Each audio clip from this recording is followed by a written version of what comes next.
Good evening, everyone. Just about a week ago, the Anchorage Assembly seemingly once and for all voted down the mayor's proposed navigation center. Mayor Bronson considered it the centerpiece of his homeless strategy. Investigative reporter Mike Mason joins us now to examine why the mayor fought so hard for a navigation center, how they operate, and how other cities have fared using similar models. Good evening, everyone. Yeah, there's no doubt that a navigation center can serve an important role when it comes to getting homeless people off the streets. But in the long run, it doesn't provide what many experts consider to be permanent housing.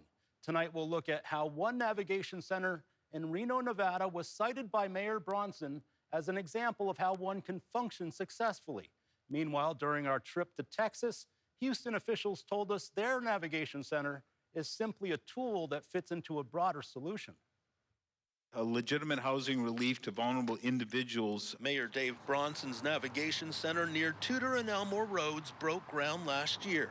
But after being stalled by political pushback, it was never finished. In the last 3 years, we spent $161 million on homelessness in the city of Anchorage, and we don't have a shelter to show for it. With only some concrete being poured and the purchase of a tent-like structure that's still in storage, there's not much to show for it. To the best of my ability. Bronson has supported the construction of a navigation center since taking office in July of 2021. Then, after hiring a contractor to begin building it without assembly budget approval, his plan came to a screeching halt.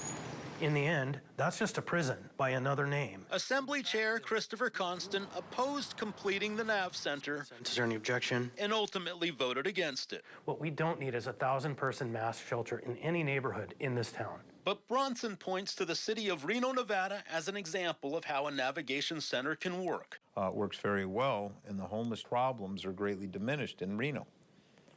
But at the end of the day, you can have a very good facility, and if you manage it poorly, you'll have very bad outcomes. While officials in charge of the Reno project claim success, the $70 million price tag has sparked some controversy. It's a cost split between taxpayer money and charitable grants. Despite this, as Ashley Grams from our sister station Colo reports, the Reno Navigation Center there continues to grow.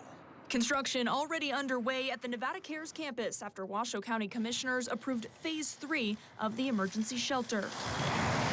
The board voted 3-2 in favor of the project. It's really ridiculous to spend that much when there's not enough services at the shelter in the first place.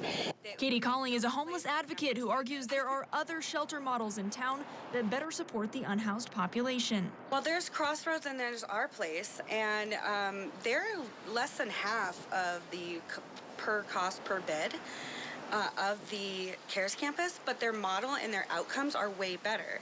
Despite the controversy, Phase 3 moves forward by constructing an intake center, which includes a security checkpoint, a nurse's station, and staff offices, among other things. In a statement, the county said in part, Washoe County is proudly working toward zero homelessness in our region. This means investing in programs, services, and housing. And we know it may sound expensive on the front end, but we are leveraging partnerships and grants to alleviate the costs. Commissioner Garcia spoke highly of the Cares Campus program and supported the approval of Phase 3. Outcomes are impressive. We're seeing the right things go up, tripled permanent housing placements. The permanent housing plan in Reno is not something Bronson wants to see for the city of Anchorage. I don't want to be part of that. I don't think the taxpayers should be a part of that. Meg Zolotel is the executive director of the Anchorage Coalition to End Homelessness.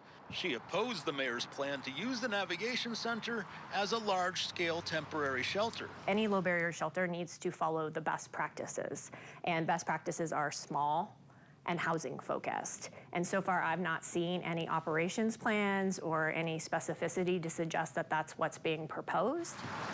During our visit to Houston, officials made it clear that their navigation center is only used to transition people off the streets and into permanent housing.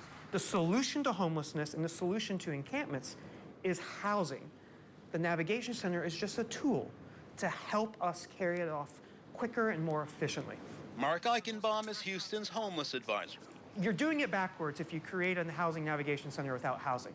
Then it just turns into a glorified long-term shelter where you're warehousing people.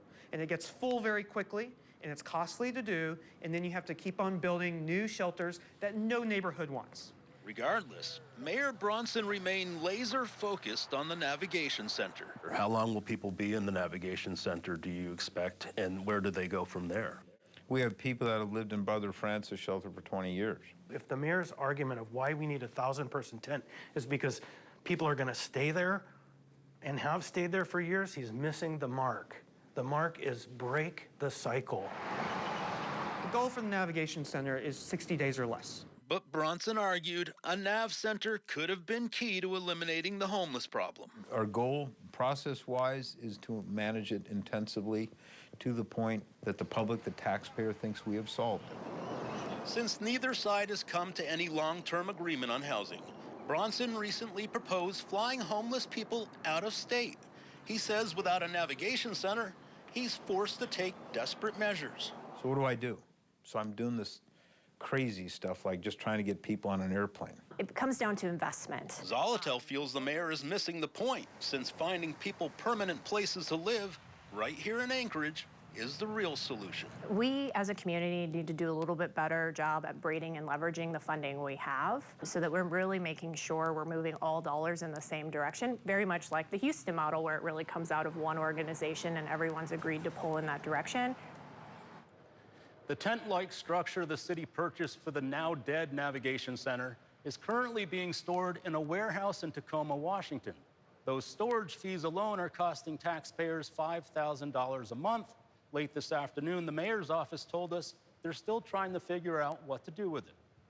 And so has Mayor Bronson revealed his next step now that the Navigation Center is dead, Mike?